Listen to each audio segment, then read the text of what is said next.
Selamat petang dan selamat sejahtera. Terlebih dahulu, nama saya ialah Makalim Pui. Hari ini, saya akan berkongsi ceramah tentang pemakanan sukan semasa fasa latihan bagi atlet remaja. Sebelum itu, antara topik-topik yang saya akan memperkenalkan iaitu keperluan tenaga, keseimbangan tenaga dan kesediaan tenaga. Kedua, keperluan makronutrien untuk latihan, keperluan mikronutrien untuk latihan, komposisi badan dan prestasi sukan, garis panduan penghidratan untuk mengekalkan keseimbangan cahaya dan elektrolit, strategi untuk mengoptimalkan prestasi latihan dan pemulihan selepas sesi latihan. Sebelum itu, mari kita mengenali semula definisi pemakanan sukan, iaitu Mari kita mengenali semula definisi pemakanan, yaitu kajian yang tentang makanan dan nutrien serta kesannya kepada kesihatan, pembesaran dan perkembangan seseorang individu. Manakala definisi pemakanan sukan ialah bidang pengajian yang mengaplikasikan strategi pemakanan untuk mengelakkan kesihatan, adaptasi kepada latihan, pemulihan dan prestasi optimum semula latihan. Justru itu, pemakanan sukan terbahagi kepada dua aspek, iaitu pemakanan bagi latihan dan pemakanan bagi pertandingan. Salah satu kepentingan pemakanan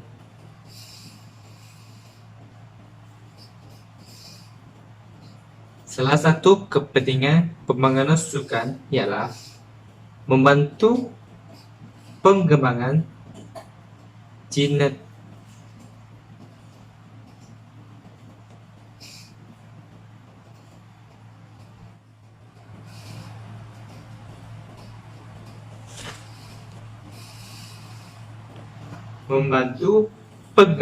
genetik dan status latihan. Kedua, memberi kelebihan signifikan terhadap prestasi atlet. Ketiga, menjana metabolisme optimal ketika bersenam.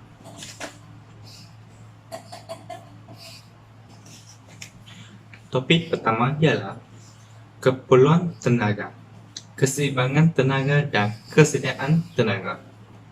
Tenaga bermaksud kebolehan membuat kerja atau kapasiti untuk membuat kerja, juga dikenali sebagai tenaga mekanikal. Selain itu, tenaga tidak boleh dicipta atau dimusnahkan, tetapi boleh ditukar bentuk. Sebagai contoh, seorang atlet remaja pelari pecut melakukan pelarian dengan pantas disebabkan tubuh yang mempunyai tenaga kimia mencukupi hasil daripada makanan yang diambil. Selain itu,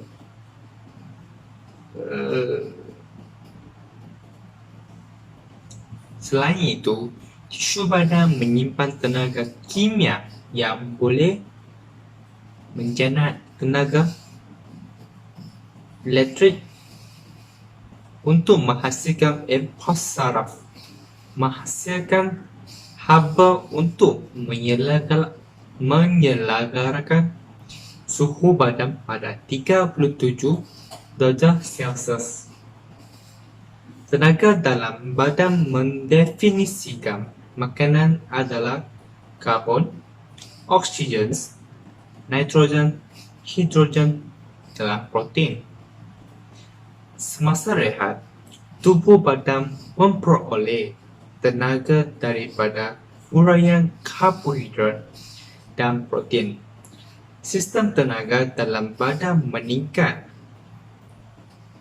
apabila ATP dan ATPPC mencukupi. Tetapi mudah habis dalam beberapa saat sahaja. ATPPC terbentuk daripada karbohidrat, lemak dan protein dalam badan.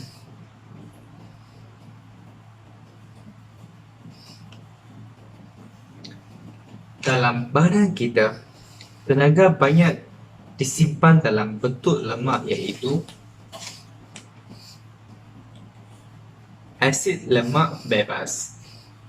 Karbohidrat disimpan dalam bentuk glikosa.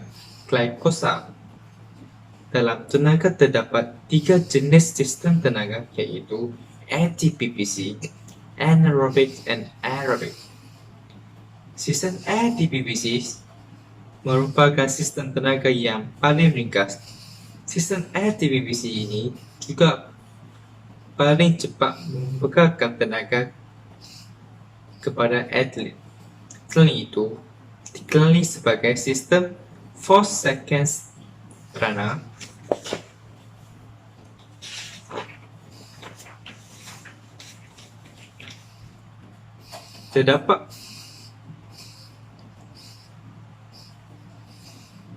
terdapat fosfat kreatin dalam sel-sel otot. Pembebasan tenaga dari fosfat kreatin dalam sel-sel otot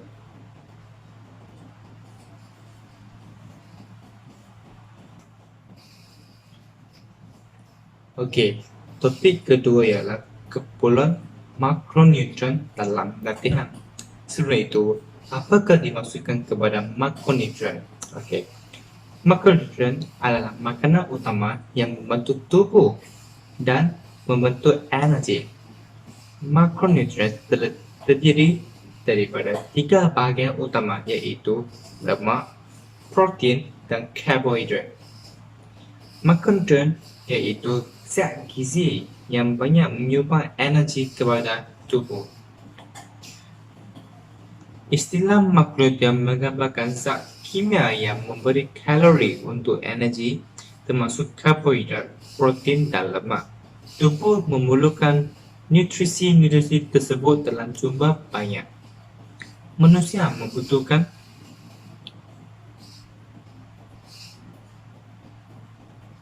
memerlukan karbohidrat dalam jumlah terbesar. Untuk saat ini, para ahli dari the United States Department of Agriculture USDA merekomendasikan bahawa orang dewasa perlu mendapatkan 45 hingga 65% dari kalori harian yang berasal dari karbohidrat. Untuk protein, yang diperlukan ialah 10 hingga 35% dari kalori harian. Untuk lemak, 20 hingga 35% dari kalori harus dari lemak. Protein dan karbohidrat dan lemak sangat diperlukan oleh tubuh setiap hari, baik untuk menyumbang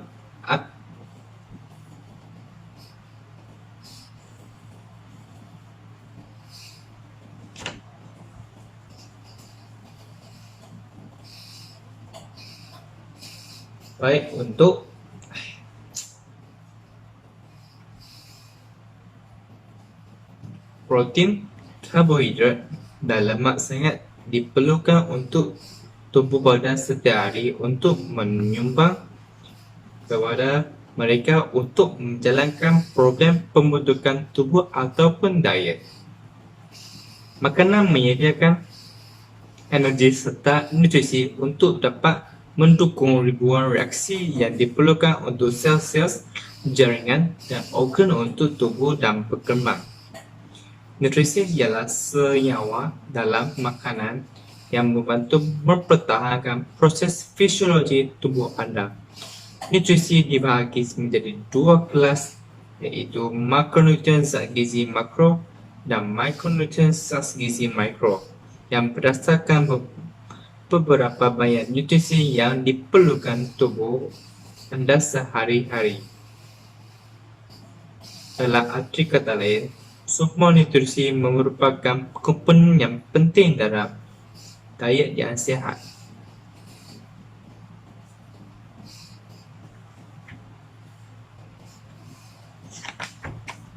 Dalam mikronutrien,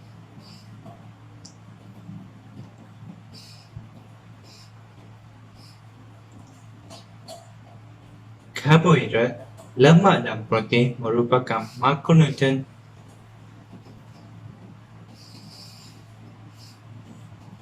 Karbohidrat ialah nutrien yang mengandungi karbon, hidrogen dan oksigen. Contoh, nasi, roti, ubi kentang dan makanan lain jenis berkanji. Diperlukan untuk memperlekarkan tenaga bagi kegunaan badan. Kekurangan karbohidrat akan menyebabkan seseorang itu berasa lemah, mengantuk dan tidak banyak. Karbohidrat yang tidak digunakan akan disimpan dalam tisu badan sebagai lemak. Keadaan ini akan menyebabkan berat badan seseorang bertambah dan menjadi lebih gemuk. Boleh menyebabkan penyakit diabetes. Bagi protein ialah nutrien yang mengandungi karbon, hidrogen, oksigen dan nitrogen. Diperoleh daripada sumber binatang dan tumbuhan.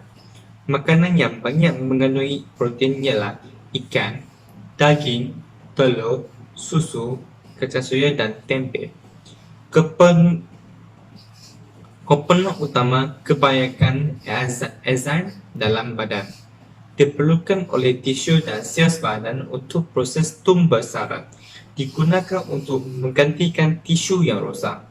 Komponen utama bagi sistem imuniti badan dalam melawan penyakit. Individu yang kekurangan protein biasanya menjadi kurus, lemah dan mudah mendapat penyakit seperti kwashiorkor dan marasmus. Lemak yang terdiri daripada karbon, hidrogen dan oksigen. 1 gram lemak merupakan 2 kali ganda tenaga daripada karbohidrat. Lemak terdapat dalam makanan seperti minyak masak, susu, mentega, keju dan coklat. Lemak merupakan haba dan tenaga kepada badan.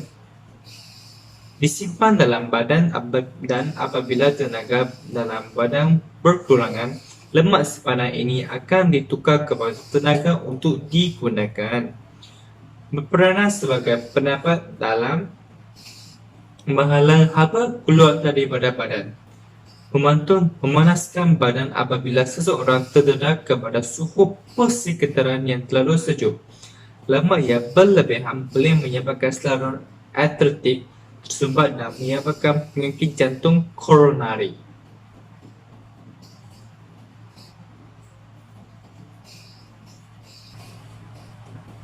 Seterusnya ialah keperluan mikronutrien untuk latihan.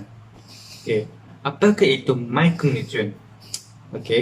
Mikronutrien adalah zat gizi yang diperlukan oleh tubuh badan dalam jumlah sedikit, namun mempunyai peranan yang sangat penting dalam pembentukan hormon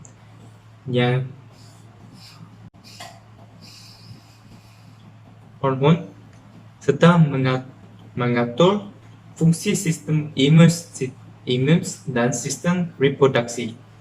Yang termasuk mikronutrien adalah vitamin baik dalam larut air maupun larut lemak. Later.